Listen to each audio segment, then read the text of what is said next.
নবী সাল্লাল্লাহু আলাইহি ওয়াসাল্লাম নবী হয়েছেন 40 বছর বয়সে। জন্মগ্রহণের আগে বাবাকে হারিয়েছেন, 6 বছর বয়সে মাকে হারিয়েছেন, 8 বছর বয়সে দাদাকেও হারিয়েছেন। বাবার নাম ছিল বাবা আব্দুল্লাহ, মায়ের নাম ছিল মা আমিনা, দাদার নাম ছিল দাদা আব্দুল মুত্তালিব। এরপরে তিনি মানুষ হয়েছেন চাচার পরিবারে, চাচার নাম ছিল আবু তালেব। 8 বছর বয়স থেকে নিয়ে বলা যায় 53 বছর পর্যন্ত চাচার গার্ডিয়ানশিপেই ছিলেন। সুবহানাল্লাহ। এই চাচা আবু তালেব নবী সাল্লাল্লাহু আলাইহি ওয়াসাল্লামের জন্য এবং দ্বীন ইসলামের জন্য, কারণ তার ভাতিজার দিন তো তারই দিন, এমন কোন ত্যাগ নাই যা স্বীকার করেন নাই। চাচা আবু তালেব নবী সাল্লাল্লাহু আলাইহি ওয়াসাল্লামকে যে সাপোর্টটা দিয়েছেন, এই সাপোর্টটা আমরা সবাই মিলেও এখনো দিতে পারি নাই। বিশ্বাস করেন?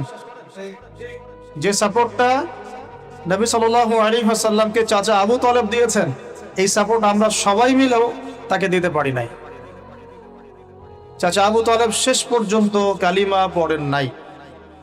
সাহাবীরা জিজ্ঞাসা করেছিলেন যে, ইয়া রাসূলুল্লাহ সাল্লাল্লাহু আলাইহি ওয়াসাল্লাম, আপনাকে এত সাপোর্ট দেওয়ার পরে চাচা আবু তালেবের কি কোনোই উপকার হবে না, লাভ হবে না? নবীজি বলেছেন সাল্লাল্লাহু আলাইহি ওয়াসাল্লাম, আমি না থাকলে আমার চাচাকে জাহান্নামের একদম অতল তলে রাখা হতো। আমার কারণে আল্লাহ রাব্বুল আলামিন তাকে জাহান্নামের উঁচু জায়গায় রাখবেন, জাহান্নামের উঁচু জায়গায় রাখবেন, যেখানে আগুন তার পায়ের গোড়ালি স্পর্শ করবে, এতেই তার মগজ টকবক করে ফুটতে থাকবে। আপনারা কি আমার বাংলা ভাষা বুঝতে পারছেন? এমন কোন সাপোর্ট নাই চাচা দেন নাই। মক্কার প্রায় 13 বছর যখন দাওয়াতি কাজ করছেন নবী সাল্লাল্লাহু আলাইহি ওয়াসাল্লাম, মানুষ গালি দিচ্ছে, কেউ থুতু নিক্ষেপ করছে, কেউ নামাজরত অবস্থায় মাথার উপরে উটের নাড়ি ভুঁড়ি চাপিয়ে দিচ্ছে, কেউ বলছে এই ব্যক্তি জাদুকর, এই ব্যক্তি গণক, এই ব্যক্তি মিথ্যাবাদী, নাউজুবিল্লাহ, এই ব্যক্তি ফারিকুল জামাত বিভক্তকারী, এই ব্যক্তি মাজনুন, পাগল। তাকে আগলে রেখেছেন তার চাচা। মানুষ অর্থনৈতিক বয়কট করছে, চাচা আগলে রেখেছে। 3 বছর সমাজ থেকে বহিষ্কার করা হয়েছে, গাছের ছাল পাতা খেয়ে থেকেছেন বনু হাশিম, চাচা আগলে রেখেছেন। চাচা ছোটবেলা থেকে তাকে এত মহব্বত করেছেন, তার ছেলেদেরকে নিয়ে যখন খেতে বসতেন, আমাদের নবী সাল্লাল্লাহু আলাইহি ওয়াসাল্লাম একটু লাজুক ছিলেন, তিনি শোরগোল করতেন না, চুপচাপ খেতেন। চাচা আলাদা করে একটা খাবার রেডি করে তাকে আলাদা করে ডেকে খাওয়াতো, কারণ সবার সামনে হয়তো সে বলতে পারছে না, লজ্জা পাচ্ছে, শাই ফিল করছে, বাবা নাই মানুষের সংসারে, হয় না? এটা আপনারা হয়তো সবাই বুঝবেন না, আমরা বুঝি। যারা বাবা বা মা ছাড়া বড় হয়েছে অন্যের সংসারে, তারা এগুলো বুঝতে পারে। নবী সাল্লাল্লাহু আলাইহি ওয়াসাল্লাম এতিমদের প্রতি এত রহমদিল কেন ছিলেন? কারণ তিনি তো এতিম অবস্থায় বড় হয়েছে, তিনি তার কষ্টটা বুঝতেন। আমরা যদি এখানে যদি কেউ এতিম থাকেন, তিনি বুঝবেন এতিমের সাইকোলজি কেমন, তার চাহিদা কেমন, কষ্ট কেমন। আমি তো বারবার বলে আসছি কয়েকদিন থেকেই, আমাদের তো কারো সন্তান মারা যায়নি, আমাদের কারো সন্তানকে তো বোম মেরে বুলেট দিয়ে গুলি করে হত্যা করা হয়নি, আমরা তো সেই লাশ দাফন করি নাই।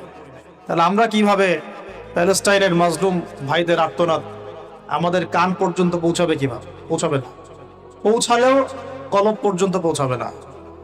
আমার সাথে তো এটা হয় নাই। তো ওই দিকে আমি পরে আসতেছি। চাচা আবু তালেব তাকে এত মহব্বত করেছেন, আমি ভাষায় প্রকাশ করতে পারবো। আর আমরা চাচা আবু তালেব সম্পর্কে অনেক সময় আলোচনা করি, কিন্তু তার চাচির কথা ভুলে যায়। তার চাচির নাম ছিল ফাতিমা। কি নাম ছিল? এই নামে তিনি তার মেয়ের নাম রেখেছেন। এই ফাতিমা, তার চাচি, নবী সাল্লাল্লাহু আলাইহি ওয়াসাল্লামকে আলাদা করে ডেকে খাওয়াতেন, মহব্বত করতেন। তিনি কিন্তু তার সন্তান না, অন্য কারো সন্তান। একজন মেয়ের পক্ষে অন্যের সন্তান মানুষ করা চারটাখানি কথা না। সতীনের সন্তানই সহ্য করতে পারে না। আর অন্য মানুষের সন্তান নিজের মতো করে মানুষ করা একটা মেয়ের পক্ষে এত সহজও না। তো এই কাজটা চাচি করেছেন। আমি একটা জায়গায় আসতে চাচ্ছি, এত কিছু করার পরেও, সমাজের মানুষের অত্যাচার নির্যাতন সব থেকে ভাতিজাকে প্রোটেক্ট করার পরেও শেষমেশ তিনি কালিমা লা ইলাহা ইল্লাল্লাহ সাক্ষ্য দেন নাই। শেষ মুহূর্তে নবী সাল্লাল্লাহু আলাইহি ওয়াসাল্লাম বারবার বলছিলেন, হে চাচা, খালি কালিমা পড়েন, আমি আপনার জন্য আল্লাহর কাছে সুপারিশ করব। তো শেষে কি হলো? কালিমাটা পড়া হলো না। বারবার জিজ্ঞাসা করা হচ্ছে, চাচা আপনি কালিমাটা পড়েন, আমি আপনার জন্য আল্লাহর কাছে সুপারিশ করব। শেষমেশ তিনি বলেছেন যে না, আমি আব্দুল মুত্তালিবের ধর্মের উপরে থাকলাম। নাউজুবিল্লাহ। সারা জীবন সাপোর্ট দেওয়ার পরে কালিমা পড়ে মুসলিম না হওয়ার ফলশ্রুতিতে আল্লাহ নবীজি বলছেন আল্লাহ পাক তাকে জাহান্নামের উঁচু স্থানে রাখবেন। আমরা যারা মুসলমান, মুসলিম পরিবারে জন্মগ্রহণ করেছি, আমরা বা আমাদের মধ্যে বেশিরভাগ মানুষ এখনো এই নিয়ামতের শুকরিয়া আদায় করতে পারি নাই যে আল্লাহ পাক আমাদেরকে মুসলমান পরিবারে জন্ম দিয়েছে, কালিমা পড়ার তৌফিক দিয়েছে। আমরা সহজে যা পেয়ে যাই তার মূল্য বুঝি না। আল্লাহ পাক যে আল্লাহ পাক কি আমাকে জিজ্ঞাসা করেছিলেন যে আবু তাহের, তোমাকে মুসলিম বানাবো না অমুসলিম বানাবো? আপনাকে কি আল্লাহ পাক জিজ্ঞাসা করেছেন, হে আব্দুল্লাহ, আব্দুর রহমান, তোমাকে মুসলিম বানাবো না অমুসলিম বানাবো, তুমি কি চাও? আল্লাহ পাক আমাদেরকে জিজ্ঞাসা করেন নাই। নিজ অনুগ্রহে আল্লাহ পাক আমাদেরকে মুসলিম পরিবারে জন্ম দিয়েছেন। তো সেই মুসলিম পরিবারের মানুষ এখন কালিমা লা ইলাহা ইল্লাল্লাহ এর সঠিক মর্মও জানে না, তাওহীদও জানে না, শিরকও চিনে না, ইমানের রোকনগুলোও বোঝে না, ইমানের মূলনীতিও বোঝে না, ইমান ভঙ্গের কারণও বোঝে না, কোনো ক্ষেত্রে ওযু গোসলের মাসলা মাসাইলও জানে না, নামাজ পড়ার ফরজ ওয়াজিব সুন্নাত মুস্তাহাব বোঝে না, নামাজ পড়েও না। মাশাআল্লাহ, জুমার দিনে নামাজ পড়তে আসে অনেকেই, ঈদের দিনে প্রথম দেখা যায়, আর জানাজার নামাজে প্রথম দেখা যায়। আর দেখা যায় যারা এরকম নামাজ কালাম পড়ে না, তাদের জানাজা আবার 3-4 বার হয়। নামাজগুলো মনে বাকি শোধ করে পড়ে, রোজা রাখে না, যাকাত তো মাশাআল্লাহ প্রায় উঠে গেছে বললেই চলে সমাজ থেকে। আমি একটা কথা বলতে চাচ্ছিলাম যে আল্লাহ পাক যে আমাদেরকে জিজ্ঞাসা না করেই মুসলিম পরিবারে জন্ম দিয়েছেন, এই নিয়ামতের শুকরিয়া আমরা আদায় করতে পারবো না যদি সারা জীবন সিজদায় পড়ে থাকি। এখন থেকে নিয়ে আমরা শুধু তাওহীদের অনুসারী হয়েছি, এই কৃতজ্ঞতাই আমরা আদায় করতে পারবো। আমরা দ্বীনের জন্য কিছুই করি নাই, আমাদের দ্বারা ইসলামের বড় বড় খেদমত হয়েছে এমন না। আবু তালেব একা যা করেছেন, আমার মতো 100 জন আবু তাহের তা করতে পারে নাই, পারবে না, এটাই সত্য কথা। আবু তালেব কোন অবস্থায় করেছেন? যখন চতুর্দিক থেকে আল্লাহর নবীকে সবাই ছিছি করছে, গালিগালাজ করছে, হত্যার পর্যন্ত চেষ্টা করছে, পুরো সমাজ একদিকে, আবু তালেব একাই একদিকে। তার কাছে প্রস্তাব দেওয়া হয়েছে, তোমার ভাতিজাকে আমাদের হাতে তুলে দাও, নাহলে আমরা ব্যবস্থা নিব। সে বলছে, আমি আমার ভাতিজাকে তোমাদের হাতে তুলে দিব না যতদিন না আমার দেহ মাটির তলে না যাচ্ছে। হ্যাঁ, তিনি নবীজিকে গিয়ে বলছেন, তা আমার বৃদ্ধ কাঁধের উপর এত বোঝা দিও না ভাতিজা, আমার বয়স হয়ে গেছে, ওরা তোমাকে বলছে তুমি দাওয়াতটা ছেড়ে দাও। তো নবীজি বলছেন, আমার ডান হাতে যদি চাঁদ এনে দেওয়া হয়, বাম হাতে সূর্য এনে দেওয়া হয়, চাচা আমি এই দাওয়াত ছাড়তে পারবো না। হয় আমি এই পথে দাওয়াত দিতে দিতে আমার এই দিন বিজয়ী হবে, না হলে আমি হালাক হয়ে যাব। তখন কি হলো? তখন তিনি বললেন যে ওরা তোমার দিকে আসতে পারবে না দলে দলে, যতক্ষণ না আমি আবু তালেব দাফন হচ্ছে মাটির তলে। কথা বুঝতে পারছেন? এখন মূল কথাটা হচ্ছে, আমরা যারা মুসলিম পরিবারে জন্মগ্রহণ করেছি, এরপরেও আমরা তাওহীদের জ্ঞান অর্জন করছি না, শিরক থেকে দূরে থাকছি না, নামাজ পড়ছি না 5 ওয়াক্ত ফরজ নামাজ, যাকাত দিচ্ছি না, সওম রাখছি না, প্রোটেস্ট্যান্ট মুসলিম হয়েছি, Protestant version of Islam follow করছি, ইসলামের দাওয়াতের কাজ করছি না, দ্বীনের বিজয়ের কোনো ফিকির করছি না। সত্যি কথা বলতে আমাদের দুনিয়াতে থাকার চেয়ে না থাকাই ভালো। আমরা এখন গরু ছাগল। বিশ্বাস করেন আমার কথা, আল্লাহ পাক এই শব্দই বলেছে সূরা আরাফ, সূরা আরাফের সম্ভবত 189 নম্বরে 189। ولقد بعد أعوذ بالله من الشيطان الرجيم ولقد ذرأنا لجهنم كثيرا من الجن والإنس। আল্লাহ পাক বলছেন আমি প্রচুর জিন আর মানুষকে দিয়ে জাহান্নাম পূর্ণ করব। বলি নাউযুবিল্লাহ। লাহুম কুলুবুন, কেন পূর্ণ করব? তাদের কি অপরাধ ছিল? কি অপরাধে করব? লাহুম কুলুবুন, তাদেরকে কলব দিয়েছিলাম, লা ইয়াফকাহুনা বিহা, বোঝার চেষ্টা করে না। ওয়া লাহুম আযানুন, কান দিয়েছিলাম, লা ইয়াসমাউনা বিহা, শোনে নাই। ওয়া লাহুম আ'য়ুনুন, চোখ দিয়েছিলাম, লা ইউবসিরুনা বিহা, চোখ দিয়ে দেখে নাই। কলব দিয়ে উপলব্ধি করে নাই, কান দিয়ে বলেন শোনে নাই, চোখ দিয়ে দেখে নাই। উলাইকা কাল আনআম, এরা ছিল আনআমের মতো। আনআম কি? আনআম মানে গবাদি পশু, ক্যাটলস, গবাদি পশু। শুধু তাই না, বালহুম আদল, বরং এর চেয়েও নিকৃষ্ট ছিল। গবাদি পশুকে যে দায়িত্ব দেওয়া হয়েছে ও সেটা পালন করে। প্রত্যেক প্রাণীকে যে দায়িত্ব দেওয়া হয়েছে সেই দায়িত্ব তারা পালন করে, করে কি না? না হলে আমরা এত বড় বড় বড় প্রাণীর সাথে কিভাবে পেরে উঠতাম? একটা গরু নির্দ্বিধায় জীবনকে সঁপে দিচ্ছে, বিদ্রোহ করছে না, করছে? তো আল্লাহ পাক এই কথা বলছেন উলাইকা কাল আনআম, তারা হচ্ছে গবাদি পশুর মতো। বাল হুম আদাল, বরং তার চেয়েও নিকৃষ্ট। কারা? উপলব্ধি করে না, দেখে না, শোনে না। এখন আমাকে উত্তর দেন দেখি, আমাদের মধ্যে এখানে কোন ব্যক্তি আছেন যে চোখে দেখেন না, কানে শোনেন না, উপলব্ধি করেন না? আমরা সবাই চোখে দেখি। এই চোখে দেখি কিনা? দেখতে পাচ্ছেন তো আপনি? কানে শুনতে পাচ্ছেন কিনা? তাহলে আল্লাহ পাক কোন চোখের কথা বলছেন আর কোন কানের কথা বলছেন যেগুলো অন্ধ? বলেন। নিঃসন্দেহে অন্য একটা চোখ আছে, আরেকটা কান আছে, আরেকটা চোখ আছে, কান আছে, এটা কোথায়? কলবে। তাহলে আবু জেহেল আল্লাহর নবীকে চিনতে পারছে না, আবু বকর রাদিয়াল্লাহু আনহু চিনতে পারছেন, তাহলে দুজনের তো বাইরের চোখ একই। কোন চোখ তাহলে অন্ধ আবু জেহেলের, যে কারণে আবু জেহেল আল্লাহর নবীকে চিনতে পারল? বলেন। এখন বলেন, মুসলমান পরিবারে জন্ম নেওয়ার পরে আমরা যারা নামাজ পড়ি না, যাকাত দেই না, রোজা রাখি না, সামর্থ্য হয়েছে হজ করি না, জুমার দিনে আসি, ঈদের দিনে আসি, হ্যাঁ, সৎ কাজে আদেশ করি না, অসৎ কাজে নিষেধ করি না, কোরআন তেলাওয়াত করা শিখি না, রাসূলের সুন্নাহ মাফিক জীবন করি না, আর অর্থনীতি রাজনীতিতে গেলাম না, ওটা গেলামই না, বাস, ওটা তো অনেক বড় স্কেল। তাহলে আমাদের কি চোখ আসলেই আছে, কান আসলেই আছে, কলব কি আসলেই জিন্দা, না সত্যিকার অর্থে আমরা গবাদি পশু হয়ে গেছি?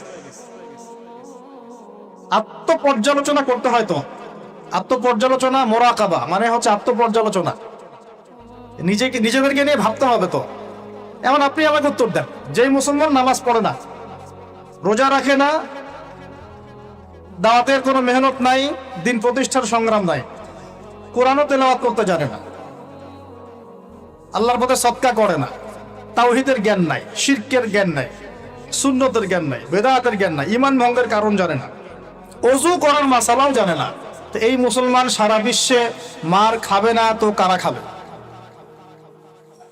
আমাকে বলেন, উত্তর দেন। আমার জানা নাই, আমি এগুলো বুঝি না, বুঝতে আসছি। আমি অনেক কিছুই বুঝি না, যে আমার বুঝের সাথে অনেক কিছুই মিলে না। আমার বুঝ এইটা যে মার খাবো না তো খাবে কারা, এটা আমার বুঝ।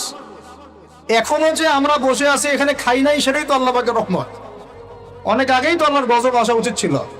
নামাজ তো আগেই ছেড়ে দিছো তুমি, যাকাত দাও না, রোজা রাখো না, রাসূলের সুন্নাতের কোনো খবরই নাই, প্রতিদিন ক্লিন শেভ করতেছো তুমি, আল্লাহ রাসূলের সুন্নাতকে জবাই করতেছো, প্রতিদিন করতেছো। বদরগঞ্জবাসীর জানা উচিত যে বদরের যুদ্ধ হয়েছে 2য় হিজরিতে। কত হিজরি? 2য় হিজরিতে। আল্লাহ নবী সাল্লাল্লাহু আলাইহি ওয়াসাল্লাম এই চাচার সংসারে মানুষ হয়েছেন প্রায় 53 বছর পর্যন্ত। এই চাচাই তাকে বিয়ে দিয়েছেন 25 বছর বয়স। তার আগে চাচার ব্যবসা তিনি সামলেছেন। ওই ব্যবসার এক কাফেলা খাদিজা রাদিয়াল্লাহু আনহার অর্থ ছিল। এই ব্যবসা দিয়ে তাকে টেস্ট করলেন, দেখলেন আমানতদার, সুদর্শন, মাশাআল্লাহ উন্নত চরিত্রের মানুষ, উন্নত রুচিবোধের মানুষ, আল্লাহ আমিন, বিশ্বস্ত। বিয়ের প্রস্তাব পাঠালেন, চাচা বিয়ে দিয়ে দিলেন। কার সাথে? খাদিজা রাদিয়াল্লাহু আনহার সাথে। তখন তার বয়স কত ছিল? 25, তার বয়স কত? 40। আর আমাকে এই সেকুলার সমাজকে আমরা বলতে চাই, আমি বলতে চাই অ্যাটলিস্ট, মনে করেন কথার কথা যে আমার স্ত্রীর বয়স 40, আমার বয়স 25, কারণ আমরা একে অপরকে মহব্বত করি, ভালোবাসি, আমরা সংসার জীবনে হ্যাপি, সুখী, এবং আমাদের সন্তান সন্ততিও হচ্ছে। এমন না যে আমরা মেডিকেল সায়েন্সের ভাষায় এই দিকে আমরা অক্ষম। মহব্বত আছে, দুজন দুজনকে পেয়ে সুখী, একে অপরকে ভালোবাসি, সন্তান হচ্ছে। আপনার কোনো সমস্যা? আমি আমার এই ম্যারিড লাইফে আমরা হ্যাপি, আপনার কোনো সমস্যা? আমার স্ত্রীর বয়স 40, আমার বয়স 25। মনে করেন আমার বয়স এখন কত চলছে, 32-33 হবে আর কি, সূর্যের হিসেবে, কিন্তু বয়স কিন্তু ফিক্স হয় চন্দ্র হিসাবে, আমরা সূর্য হিসাব করি। এখন ধরেন আমি একটা বিয়ে করলাম, ধরেন ধরেন ধরেন তো স্ত্রীর বয়স মনে করেন 16 বছর। কত? মনে করেন 16 বছর। 16 বছর একটা মেয়ের কি হায়েজ হয়? হায়েজ হয়? হায়েজ বোঝেন? আচ্ছা, সে কি সন্তান জন্মদানে সক্ষম? সক্ষম। সে কি ম্যাচিউর, ফিজিক্যালি স্ট্রং? এখন ওর বয়স 16, আমার বয়স 32, ডাবল। 16 দুগুণে 32 না? তাই তো, অঙ্ক ভুলে গেছে ভাই।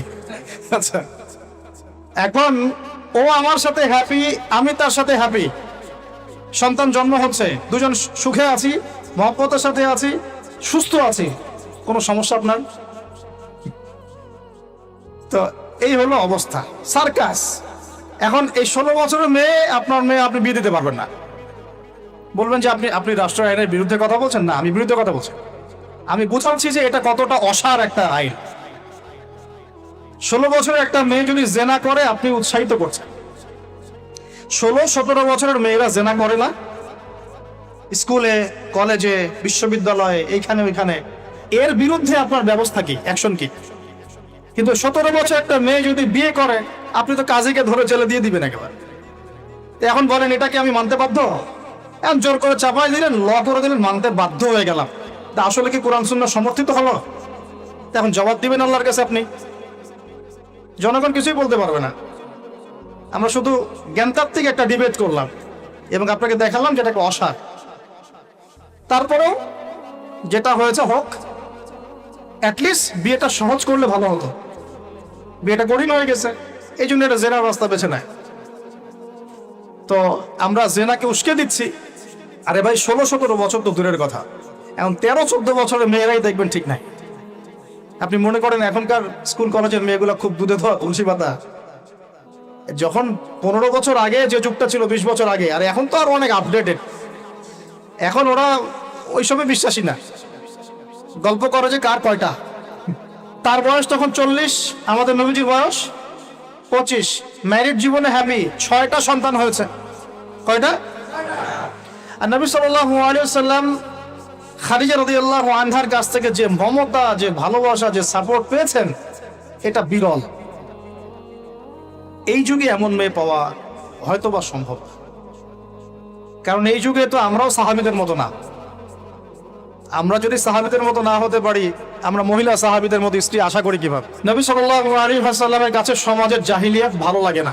তো বোঝার চেষ্টা করি, কি জাহিলিয়াত ভালো লাগে না? তিনি দেখেন যে মক্কার মানুষ মূর্তি পূজা করে, তিনি দেখেন মক্কার মানুষ সুদ খায়, মক্কার মানুষ জেনা করছে, মাদক খাচ্ছে, হানাহানি, মারামারি, কাটাকাটিতে আছে। তার এগুলো ভালো লাগে না। তিনি এখান থেকে সরে যান, দূরে দূরে থাকেন, দূরে দূরে থাকেন। হেরা পাহাড় আছে, হেরা গুহা, ওই পর্বতের গুহায় তিনি একা একা নির্জনতা অবলম্বন করেন। কারণ যখন আপনি একটা ভালো রাস্তায় থাকবেন, সমাজের অন্যান্য খারাপ বিষয়গুলো আপনার পছন্দ হবে না, নিচে থেকে ভালো লাগবে না। এই যে আপনি আমি যতটুকু ইমানদার, পাশে কনসার্টের গান কানে আসলে আপনার খারাপ লাগে না? লাগে তো, আপনি বুঝতে পারেন না? চোখের মধ্যে খারাপ কিছু পড়ে গেলে আপনার খারাপ লাগে, মনে হয় যেখান থেকে চলে যেতে পারলেই বাঁচি। আপনি বাসে যাচ্ছেন, দেখলেন যে ড্রাইভার গান ছেড়ে দিল। আমরাই নাকি ভাষার জন্য রক্ত দিয়েছি, কিন্তু আমাদের সব কেন জানি হিন্দি সংস্কৃতি। হ্যাঁ, তো কত বড় ভণ্ডামি আমাদের মধ্যে আছে দেখেন। ভাষার জন্য আমরা লড়াই করেছি, জীবন দিয়েছি, গর্বের, এটা অবশ্যই আমাদের জন্য গর্বের। কিন্তু আমাদের ঘরে ঘরে এখন হিন্দি কেন? ঘরে ঘরে হিন্দি কেন? তাহলে আমরা কি এটা কি দিবস পালন করার বিষয়, না আদর্শ লালন করার বিষয়? কোর্ট কাচারি অফিস আদালত সবকিছুর ভাষা হচ্ছে ইংরেজি, ওখানে বাংলা চলে না। কেন? আমরা কি ইংরেজির জন্য যুদ্ধ করেছি? এই উপমহাদেশ 200 বছর শাসন করেছে ব্রিটিশরা, ওরা চলে গেছে, 200 বছর পিটিয়েছিল খুব আমাদেরকে, তারপর আমাদের বাপদাদারা যুদ্ধ করে ওদেরকে এখান থেকে তাড়িয়ে দিয়েছে। কিন্তু ওরা চলে গেলেও ওদের কোনো সুন্নত নিয়ে যায় নাই, ওদের সব সুন্নত দিয়ে গেছে। কোর্ট কাচারির সুন্নত দিয়ে গেছে, অর্থনৈতিক ব্যাংকিং সুন্নত দিয়ে গেছে, রাজনৈতিক সুন্নত দিয়ে গেছে, এমনকি পোশাক আশাকের সুন্নতও দিয়ে গেছে, এমনকি বাথরুমের টয়লেট ওইটাও দিয়ে গেছে। সবখানে এখন হাই কমন ব্রিটিশ ইংলিশ। ওরা কি আসলেই চলে গেছে আর আমরা কি আসলেই স্বাধীন? কে বলবে এগুলো আর কে ভাববে? আর মানুষ এগুলো কবেই পজিটিভলি নেওয়ার চেষ্টা করবে আল্লাহ ভালো জানেন। বাট আমরা বলে যাচ্ছি ইনশাল্লাহ একদিন না একদিন ইসলাম হবে ইনশাল্লাহ। আল্লাহ পাক যেন সহজ করেন এবং কবুল করেন। এখন কথা হচ্ছে যে তিনি দেখেন আরবের লোকজন সুদ খায়, মদ খায়, জেনা করে ইত্যাদিতে, তিনি একা একা থাকা শুরু করলেন। একা থাকতে থাকতে ওই সময় তিনি যেভাবে ইবাদত করতে পারতেন সেভাবে ইবাদত করেছেন। আগেও ইবাদতের কিছু সিস্টেম ছিল, কারণ আরবের মানুষরা দাবি করতো তারা হচ্ছে মিল্লাতে ইব্রাহিমের উপর আছে, বিকৃত, কিন্তু ওরা মনে করতো আমরা ইব্রাহিমের ধর্মের উপরেই আছে।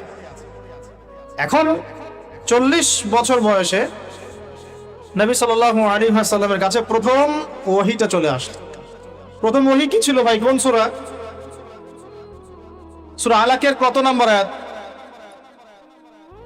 প্রথম আয়াতটা, প্রথম ওহীটা কি সংক্রান্ত ছিল? নামাজ পড়ো, রোজা রাখো, হজ করো, যাকাত দাও, মূর্তি পূজা করো না।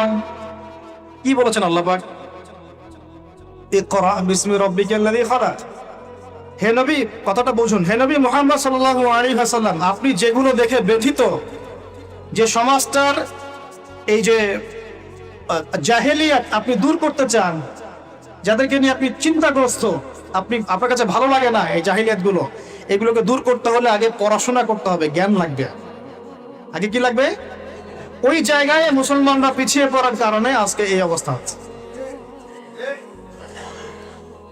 দুজনের বুঝে আসছে, দুজন ঠিক বলছে।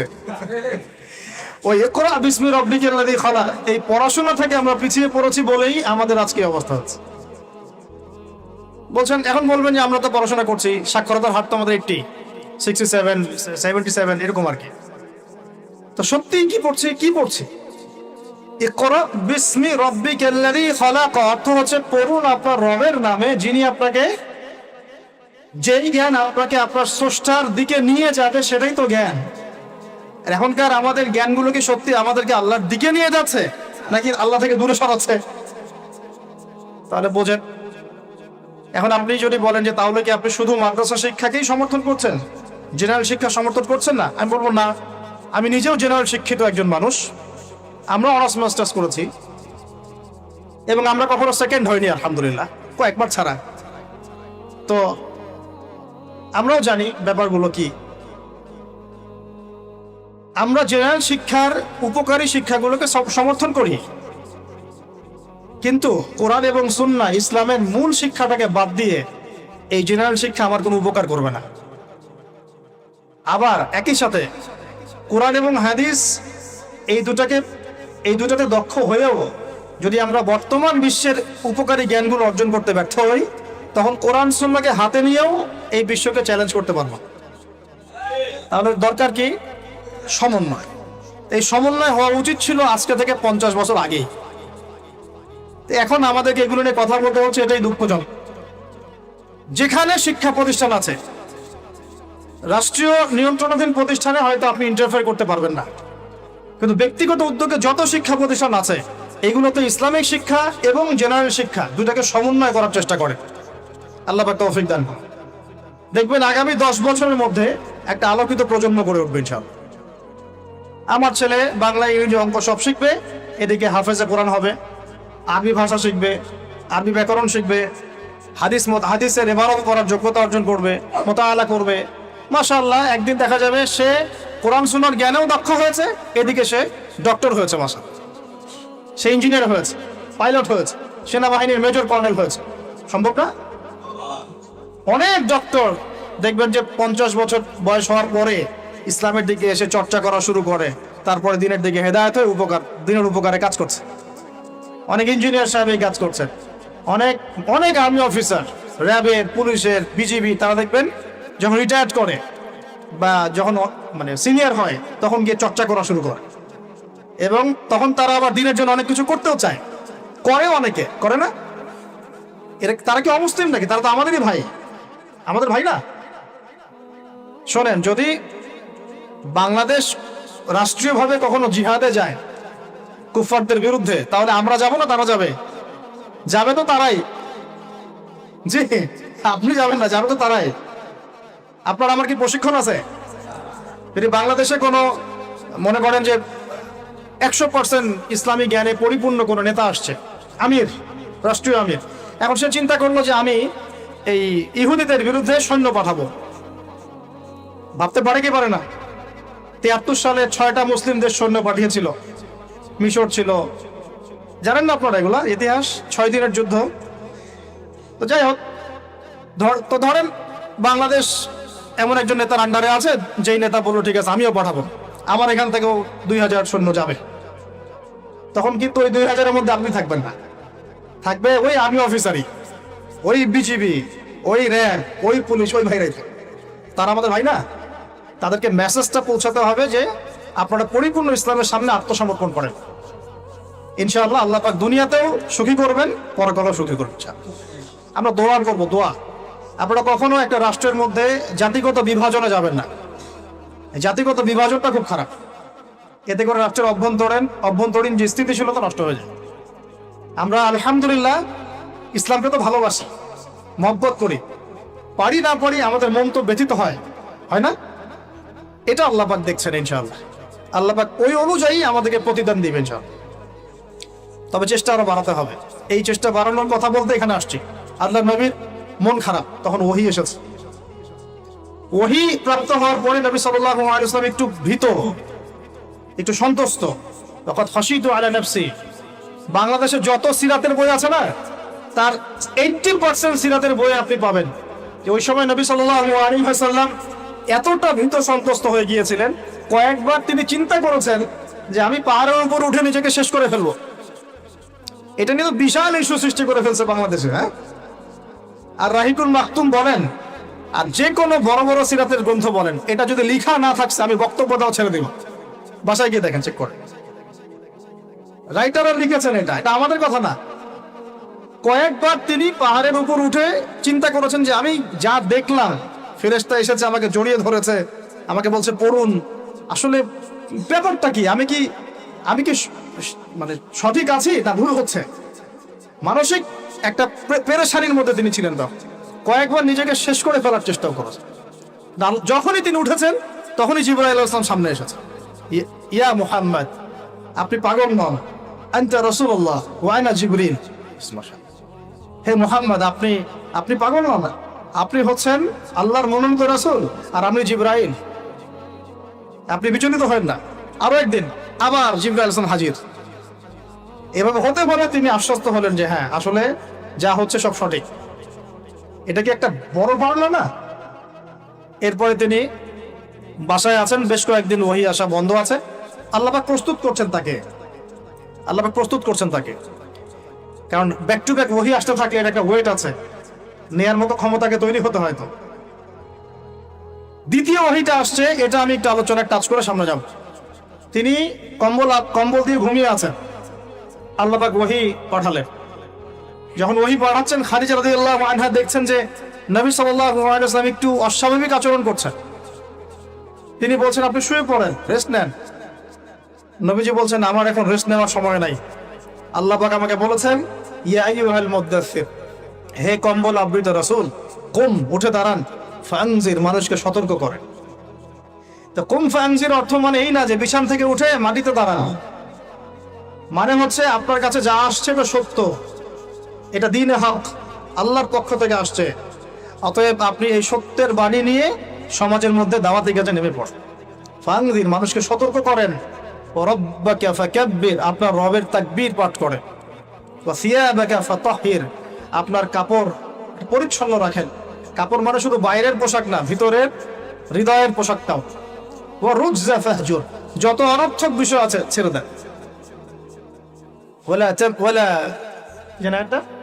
ওয়ালা তামনু তাস্তাকসির ওয়ালি রাব্বিকা ফাসবির। কিছু পাওয়ার আশায় আপনি কাউকে সদকা করেন না, কারো কাছে কিছু পাওয়ার আশায় আপনি সাদাকা করেন না, বরং আপনার রবের জন্য আপনি সবর করেন। কত গভীর কথা। এটা নিয়ে কিন্তু আলোচনা খুব বেশি হয় না। আমরা আলোচনা করি প্রথম ওহীটা কি ছিল, এটা দ্বিতীয় ওহী ছিল। উঠুন উঠুন, সতর্ক করুন। আপনি যা ভাবছেন এরকম কিছু না। আপনি নবী, আপনি শেষ নবী। এই মহাবিশ্বে আপনার মতো কোনো নবী আসে নাই। আপনি সর্বশ্রেষ্ঠ নবী, আপনি সর্বশ্রেষ্ঠ আখলাকের অনুসারী, আপনার উম্মত হচ্ছে সর্বশ্রেষ্ঠ উম্মত। আপনি উঠুন, মানুষকে সতর্ক করুন, কাপড় পবিত্র রাখুন, অনর্থক বিষয় ছেড়ে দেন, আল্লাহর জন্য সবর করেন, আল্লাহর জন্য তাকবীর পাঠ করেন, বলেন আল্লাহু আকবার। এই শুরু হলো মিশন। এই মিশন শুরু হওয়ার পরে 13 বছর, কয় বছর ভাই? 13 বছর মক্কায় তিনি প্রথম 3 বছর গোপন দাওয়াত দিয়েছেন, তারপরে প্রকাশ্য দাওয়াত দেওয়া শুরু করেছেন। এই প্রকাশ্য দাওয়াত যখনই দেওয়া শুরু করেছেন, বাস সমাজে কনফ্লিক্ট লেগে গেল, হক আর বাতিলের লড়াই। তিনি যাদেরকে নিয়ে দাওয়াত দিচ্ছেন, আবু বকর সিদ্দিক, ওসমান বিন আফফান, আব্দুর রহমান বিন আউফ, তালহা বিন উবাইদুল্লাহ, সাদ ইবনে আবি ওয়াক্কাস, বেলাল ইবনে রাবাহ, আব্দুল্লাহ বিন মাসউদ, এরকম সাহাবী 40 জন বা 80 জন।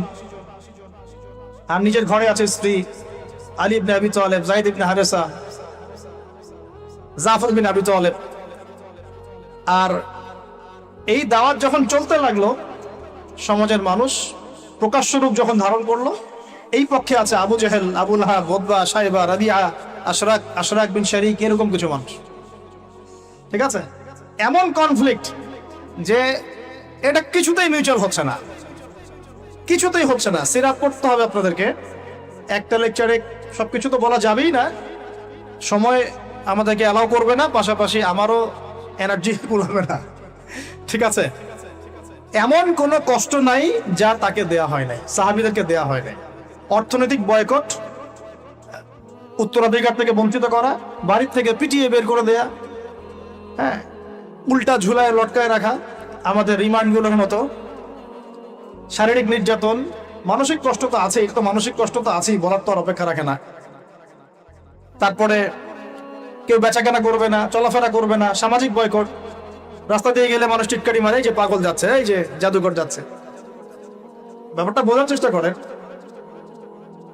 মানে এমন কোন নির্যাতন নাই যা করা হয় নাই। আমি ক্ষুদ্রকারে দেখেছি প্রায় 14 বা 15 বার আল্লাহ নবী সাল্লাল্লাহু আলাইহি ওয়াসাল্লামকে হত্যা করার চেষ্টা করা হয়েছে। প্রায় 14-15 বার তাকে হত্যা করার চেষ্টা করা হয়েছে। আর তাকে সারা জীবনে প্রায় এরকম 15-16টা গালি খেতে হয়েছে। সারা জীবনে কাকে খেতে হয়েছে? যে মানুষের আগেও কোনো গুনাহ নাই, পরেও কোনো গুনাহ নাই, যিনি সব কষ্ট করছেন শুধু উম্মতের জন্য। কারণ তিনি তো মাকামে মাহমুদে যাবেন, জান্নাতুল ফিরদাউসুল আলায় যাবেন। তার কি নিজের জন্য এই কাজগুলো করা? 13টা বছর যখন মক্কায় এভাবে নির্যাতিত হতে হলো, এই যে বলা হচ্ছে সাহাবীদেরকে গলায় দড়ি দিয়ে রাস্তায় হেঁচড়ে নিয়ে আসা হয়েছে, উত্তপ্ত বালুর মধ্যে শুইয়ে উপরে পাথর চাপা দেওয়া হয়েছে, আগুনের কয়লা জ্বালিয়ে দেওয়া হয়েছে, উপরে শুইয়ে দেওয়া হয়েছে, গায়ের চামড়া এবং গোশত, চর্বি এগুলো গলে গলে কয়লা নিভে গেছে। আমরা কি একটু ইমাজিন করতে পারি কি?